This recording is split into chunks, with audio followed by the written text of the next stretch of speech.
Hello, chemistry students. Welcome to a section on applications of radioactivity, basically. We're going to look at a few different topics. We're going to look at how we detect radioactivity, what a half-life is, how dating is conducted by using radioactivity, medical applications, and effects of radiation. So let's start by looking at how we detect radioactivity. And the Geiger counter is a really you've probably heard of the term Geiger counter. It's a really useful tool for measuring radioactivity levels. What happens in a Geiger counter and the way it works, we have here our radioactive material, and very high energy particles are produced from the decay. And those high energy particles, when they travel through matter, produce ions. This probe, part of the Geiger counter, contains argon gas. And if you think about, these are the argon gas atoms. Argon is normally very inert. However, you can think of it as there is enough energy in these very fast-moving particles to knock electrons off of some of the argon atoms. And even though we could have a sample of uncharged argon atoms, they will not produce a current. But when an ion is formed, the electrons formed by that high energy particle that are knocked off of that argon will allow a very momentary little current to flow. We get a little pulse of current flowing every time a particle enters that probe. And that's where you hear the little sounds on your Geiger counter meter.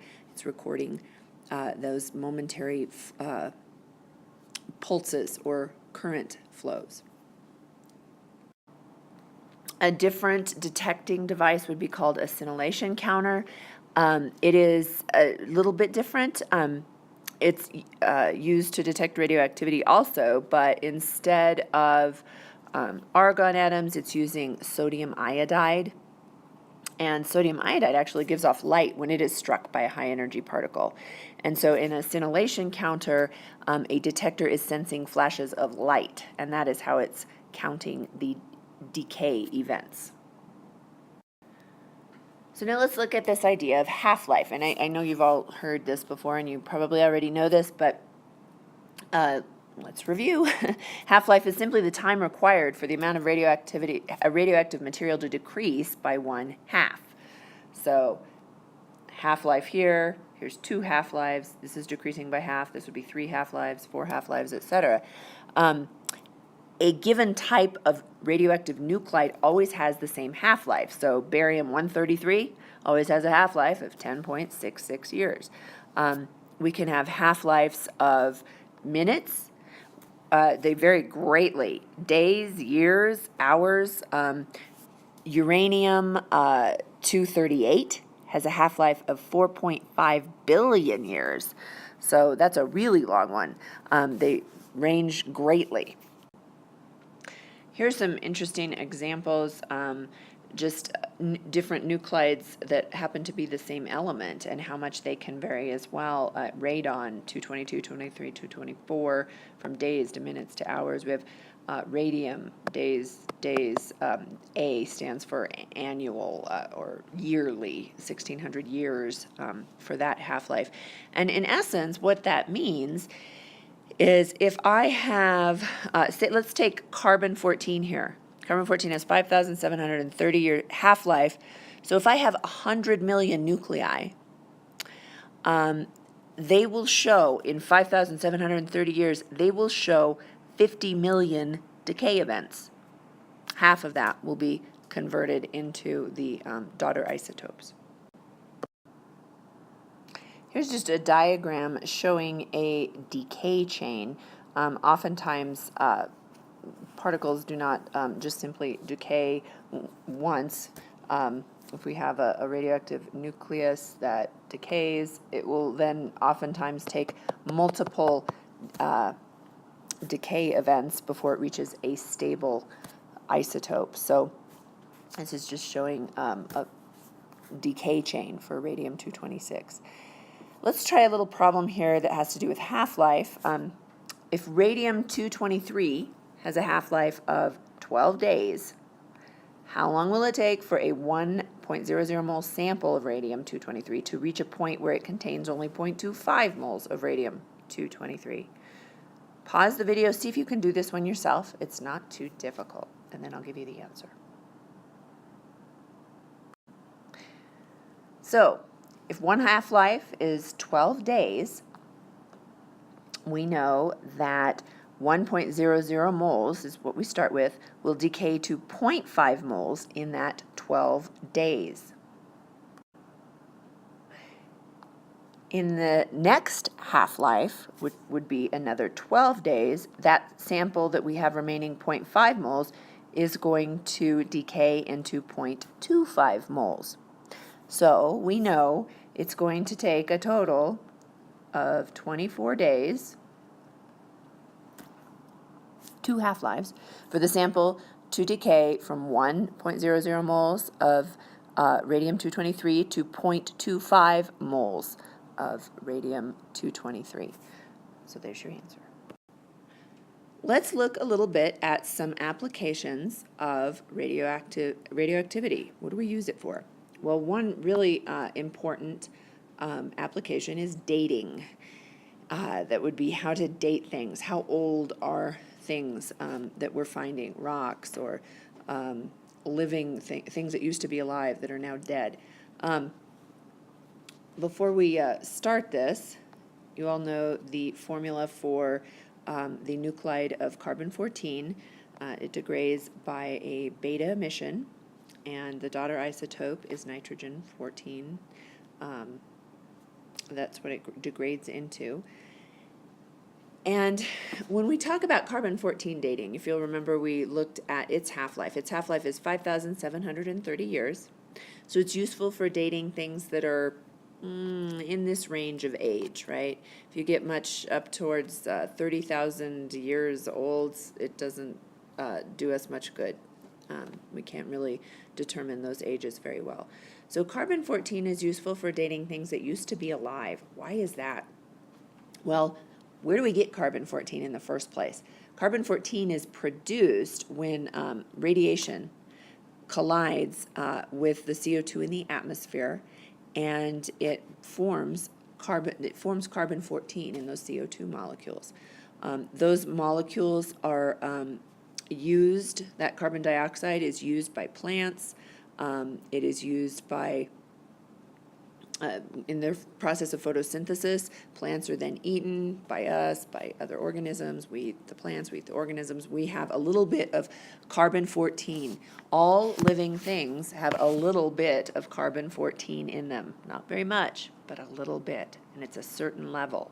So when those organisms die and are decomposing in the ground, well, let's say 5,730 years goes by and we check in on them. Someone digs those bones up and looks at the amount of carbon-14 and find, wow, there's about half as much as there of carbon-14 in these remains as there are in living things that I'm seeing around today.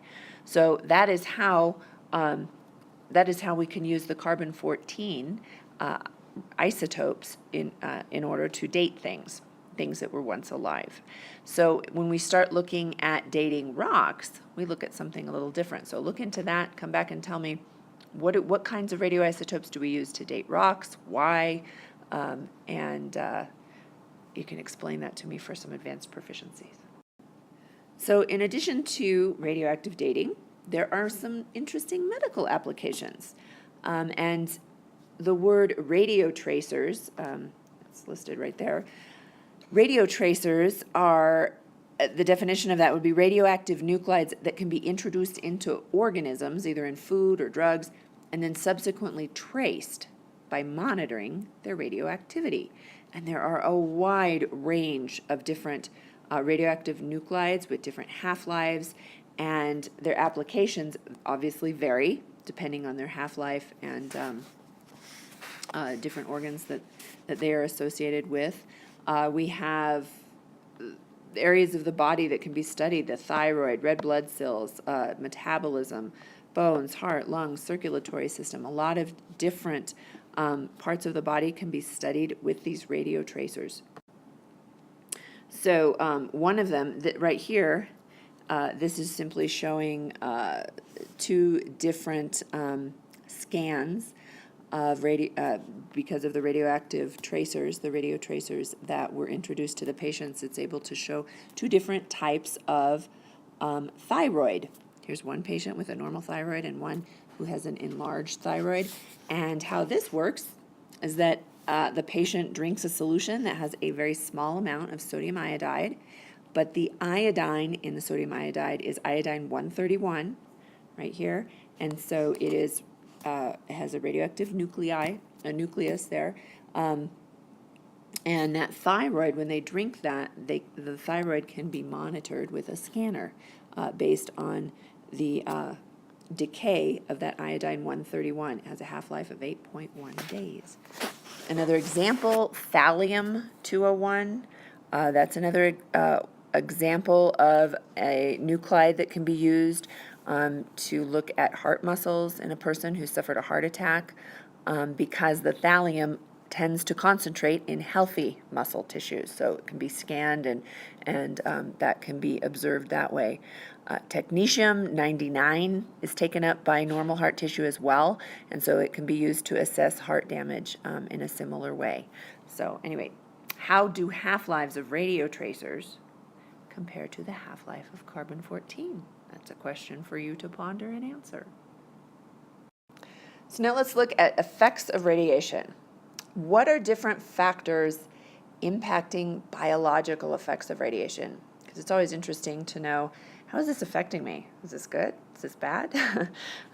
Usually it's not so good, but let's look at the different factors that do impact its effects on biological organisms. One, and we'll talk mostly about humans, that's probably what we're kind of interested in right now, the energy of the radiation itself.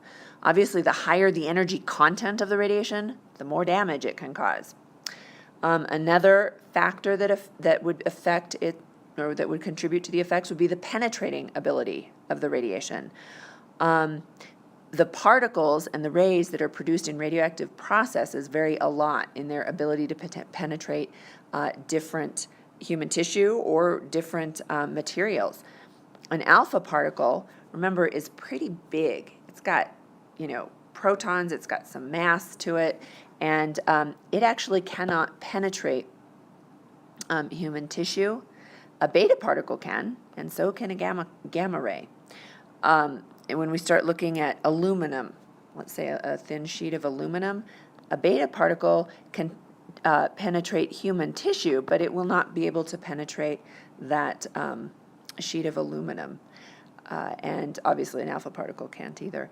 A gamma ray can penetrate both human tissue and the thin aluminum, and it can just begin to penetrate a little bit into lead. So another important factor to consider when we're looking at effects of radiation would be the ionizing ability of the radiation. When we look at these different particles, they behave a lot different from just neutral molecules.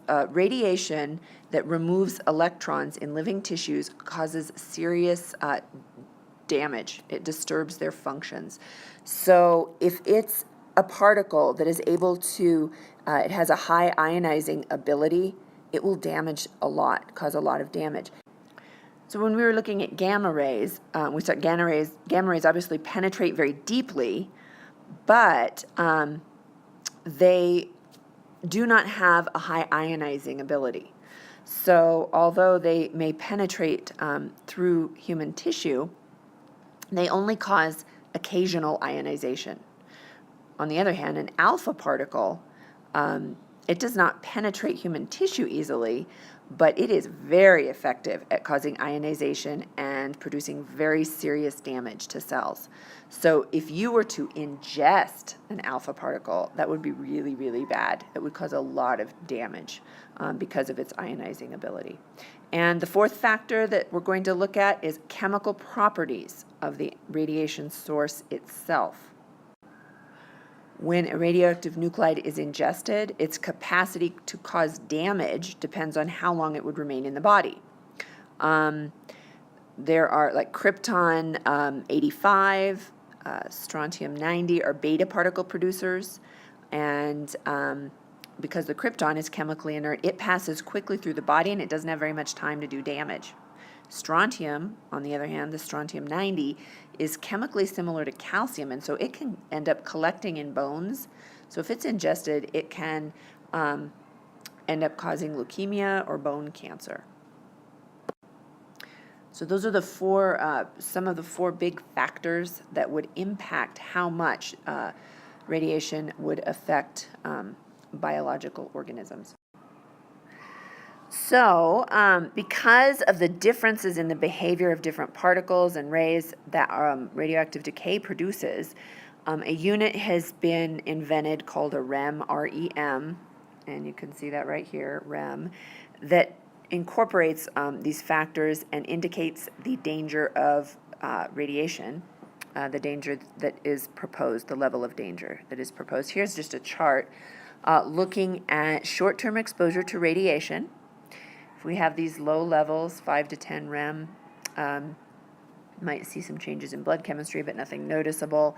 If you're as you progress down here, you're getting more exposure, higher levels of exposure, and the amount of time that it would take to see some of these different symptoms. So you can look at that chart. Here is just the average annual radiation exposure in the U.S. That people tend to be exposed to. You can see just natural radiation, radon. These are all natural. Radon, food and water, there's some exposure. Cosmic rays from the sun, simply different rays from the earth itself. These are all man-made types of radiation. Consumer, nuclear medicine, medical imaging, different things like that, that expose the average person to different kinds of radiation. So main points to just review and remember: detecting radioactivity. How do we do that? What's a half-life? How does radioactive dating work? Medical application and effects of radiation. Here are a few advanced ideas, or please look into other questions that you might have. This is a really wide open area, and I would love to see what questions you have and what kinds of research you come up with, and I'll see you in class.